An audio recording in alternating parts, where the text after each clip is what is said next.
are watching Lifestyle Remix TV. Recently, I was on Hot 97 Street Soldiers with Lisa Evers, and she gathered a panel of women to talk about women in media, women in television, and in particular, women on reality TV. Now, this is a topic that I'm really passionate about as someone who is actively working to create empowered television.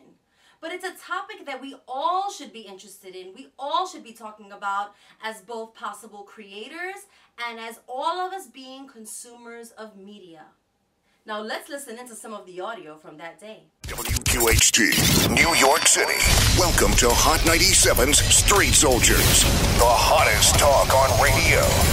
Hosted by Lisa Evers. I'm so glad you're joining us for this episode of Street Soldiers. I'm your host, Lisa Evers. We're talking about the war on women's images. Is ratchetness the new reality, the new normal? And are reality shows being unfairly blamed for images of women that have everybody talking? Thing is, when we're telling our stories, who's in charge of telling the stories? Like Chrissy was saying, the producers, they're pushing her to, make a decision, to do something now. But she might not be ready for it. She may not be ready. And the relationship, the real relationship might not be ready for it. Exactly. And maybe she needed some more time to marinate on how she was going to handle that situation. And, we see the show on Monday nights when you guys see it for the first time. So it's kind of mortifying. I'm sitting there like, oh gosh, what are they going to put? What did they edit? Yeah, scary. me too. But I think too. But to your point, Chrissy, what are they going to edit? What are they going to put? That's you. You're the one that's in front of the camera. So I feel like if you don't give them anything ratchet to edit, it doesn't matter what they put.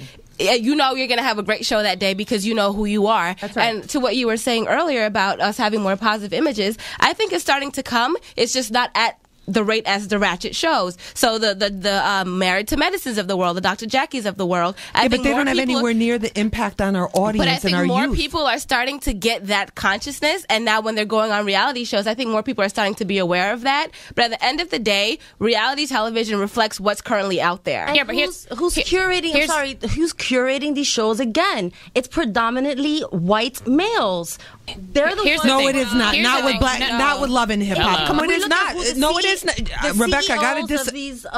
It's not. I gotta disagree with you. And just coming from personally knowing a lot of producers on the shows, everybody down from the executives down to the castmates, there are people of color. So it's funny that we always like to say. On it, and I'm looking at a lot of people of color. I feel like boardrooms who are really paying the checks and signing these checks, they're not us. They're not reflections of us, and they're not really women. Now, if you would love to hear the entire audio with the full panel on Lisa Evers Street Soldiers, you can get that link in the description box below. Now, as you can see, everybody has an opinion on television, on women's portrayal in television, in reality TV, and who's creating it. But when we talk about these topics, there are some things that cannot be ignored, such as historical patterns, statistics, and actual systems that exist in media, in television, and even within this country. Now, if you are interested in gaining some more perspective on this topic, I have two really great films that I think you should watch today. One is Bamboozled. It's a Spike Lee joint, and it's in essence kind of about what we were talking about on Street Soldiers when we were having that argument about who's really creating the television, and we were talking about these black and brown producers, right? So in Bamboozled, you get to kind of see behind the scenes, and you get to see this satirical film that is basically based around a show that was being created for television. It's definitely a great movie to watch to gain a little bit more perspective in the creation of television, and perhaps some of the traps that we can fall into as both creators and consumers. I want a show that will make headlines. The Huxtables, Cosby, a genius, revolutionary, but we can't go down that road again. The network does not want to see Negroes on television unless they are buffoons. Have you ever thought about just quitting? I have a contract. The only way I get out of that is if I get fired, and that is what I intend to do. New Millennium Minstrel Show. We're gonna need a little more money for this. This could be bigger than Friends, Ally McBeal, even my boys Amos and Andy. We are using black actors with blacker faces. Show time. can't let this injustice go by, man. Not this time, man. You know what I'm saying? Nah, man. You know what I'm saying? You know what I mean? You know what I'm saying?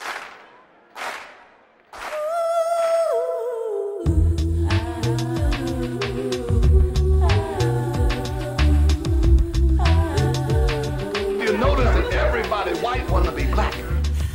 How about raising up? They all act better, sound better. When are you gonna come into the light? The light. The light. Your hands are just as bloody as mine. Cousins, I want you all to go to your windows. We talking about revolution. Go to your windows and yell out, I am not gonna take it anymore!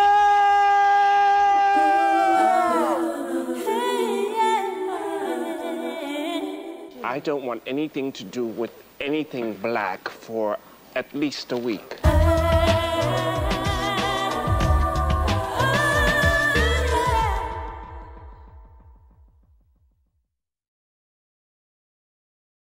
Now, the second film that I have for you is called Misrepresentation, and it's a documentary about women in the media.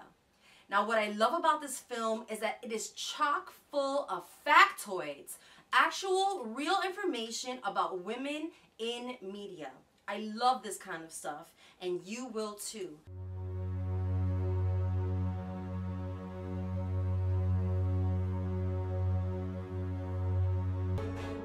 The media treats women like and it's horrible, and it's like, I don't know how we survive it. I don't know how we rise above it.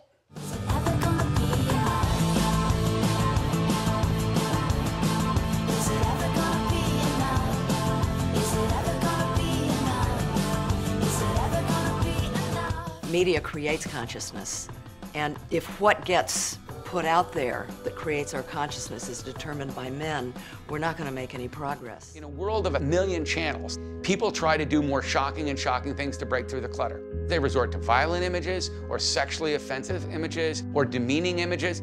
It creates a climate in which there's widespread and increasing violence against women. When is it going to be enough?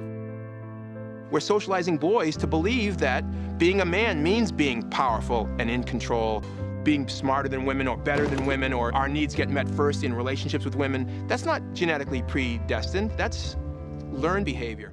We're creating new leaders, and they're going to not look like how they always did, an older white male. They're gonna look like a woman, and they're gonna look like people of color, and that is the true reflection of this country and of this world. The media can be an instrument of change. It can maintain the status quo and reflect the views of the society, or it can awaken people and change minds. It depends on who's piloting the plane.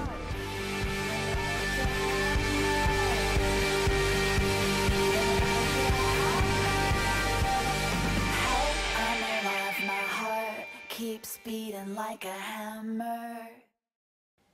Now, do you have a film that would help us to further expand our perspective of women in the media? Please share it with me in the comments below. Lifestyle Remix. Remix. Remix. Remix. Remix. Thank you so much, mi gente, for joining me here on Lifestyle Remix TV, our channel that will be sure to help us to remix the way that we are living in 2015 and beyond. Subscribe, share, and I'll talk to you soon. Te quiero mucho. Bye.